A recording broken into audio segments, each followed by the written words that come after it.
ચીના તને ખબર છે અત્યારે હું તને કી બાજુ લઈ જાઉં છું હાતમ આઠમના મેળામાં ગયો છો કોઈ દી?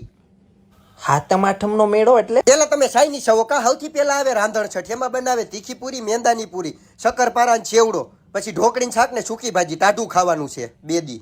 ટાઢું? હા ટાઢું એનું મહત્વ છે તને સમજાવીશ. પછી જાય છીએ આપણે મેળામાં ખાણી પીણી સકેડી ને જમ્પિંગમાં જો કે આપણને નહીં લે હાંડિયા જેવડા થઈ ગયા છીએ પણ ફજર જેવું ઉપર જઈને નીચે આવે ને આપણે રાડ પાડવાની છે.